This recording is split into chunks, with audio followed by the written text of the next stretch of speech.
ikutin kita terus.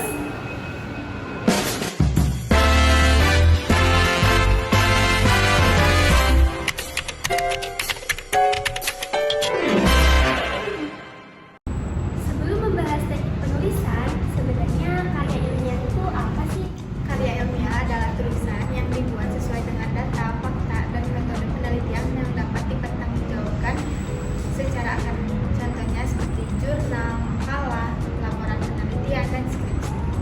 Wah, berarti penulisan karya ilmiah tuh nggak boleh asal-asalan ya? Betul sekali, penulisannya harus secara sistematis, objektif, menggunakan bahasa baku, dan sesuai dengan pedoman akademik. Banyak banget ya yang harus diperhatiin. Dan biar lebih jelas, ayo kita lanjut ngobrol bareng teman mahasiswa kita. Sekarang kita udah bersama dengan mahasiswa UIN Sunan Kalijaga yang akan kita wawancarai terkait dengan penulisan karya ilmiah. Jadi, struktur penulisan karya ilmiah itu gimana sih, Kak? Karena kita berada di lingkungan kampus, jadi bentuk karya ilmiahnya adalah skripsi. Biasanya skripsi itu terdiri dari 3 bagian utama, yaitu bagian awal, bagian isi, dan bagian akhir. Nah, untuk bagian awal tuh biasanya isinya apa aja ya, Kak?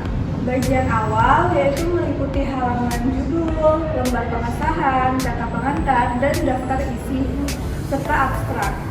Untuk bagian isi terdiri dari bab 1 pendahuluan, bab 2 tinjauan pustaka, bab 3 metode penelitian, bab 4 hasil dan pembahasan, bab 5 penutup. Dan untuk bagian akhir ada daftar pustaka dan lampiran. Jadi urutannya emang harus sistematis ya, biar gampang dibaca oleh pembaca.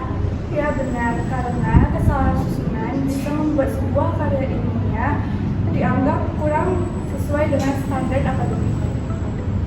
Jadi terima kasih ya Kak udah bersedia kita wawancarai. Berarti bukan cuma isi yang harus diperhatikan, tapi cara penulisannya juga. Nah, ngomongin soal cara penulisannya, ternyata bahasa dan format penulisan juga ada aturannya loh. Dalam karya ilmiah, bahasa dan format penulisan juga penting loh. Iya, karena dalam karya ilmiah ini harus menggunakan bahasa Indonesia yang baku sesuai dengan EYD, hindari bahasa gaul, kemudian singkatan yang tidak resmi dan opini tanpa dasar. Untuk format penulisannya itu kayak gimana ya Kak?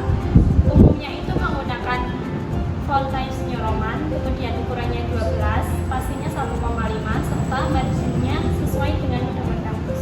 Berarti format kecil seperti margin dan spasi juga harus bisa ya Kak? Iya, harus diperiksa karena karya ilmiah itu menekankan pada ketertiban, kerapian, dan konsistensi. Sekarang masuk ke bagian yang sering bikin mahasiswa bingung, yaitu citasi dan daftar pustaka. Banyak mahasiswa lupa mencantumkan sumber saat mengambil teori atau pendapat orang lain. Kalau tidak mencantumkan sumber, akibatnya apa ya? Itu bisa disebut sebagai plagiarisme. Karena itu, setiap kutipan harus disertai dengan sumber yang jelas.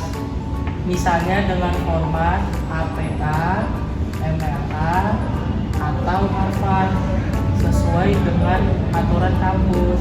Lalu untuk contoh atau cara penulisan citasi dan daftar pustaka sendiri itu gimana? Contoh penulisan citasinya itu dapat ditulis seperti ini. Menurut Sugiono dalam kurung 2022, metode penelitian adalah cara ilmiah untuk memperoleh data penting. Sedangkan untuk penulisan daftar pustaka itu harus ditulis dengan lengkap, mulai dari nama belakang penulis, tahun terbit, judul penelitian, dan penerbit. Jadi jangan model copy paste terus berharap aman ya guys. Oke, Ibu, kira-kira kesalahan apa saja yang sering dilakukan mahasiswa ketika membuat karya tulis ilmiah? Biasanya kesalahan yang sering dilakukan itu seperti penulisan bahasa yang tidak baku, lalu sumbernya yang tidak jelas, lalu format yang berantakan, juga pembahasan yang tidak sesuai dengan rumusan masalahnya.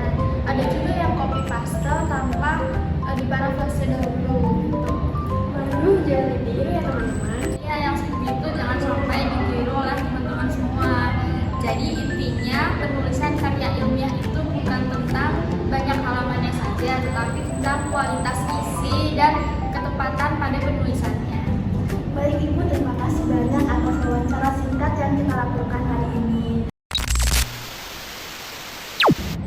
Jadi intinya karya ilmiah itu bukan cuma banyak halamannya loh guys, tapi juga harus rapi dan jelas. Dan yang paling penting jangan kerjain pas mepet deadline ya. Karena inspirasi bisa datang tiba-tiba. Tapi dosen pembimbing juga bisa tiba-tiba ngasih revisian. Oke guys, segitu dulu video dari kita. See you guys.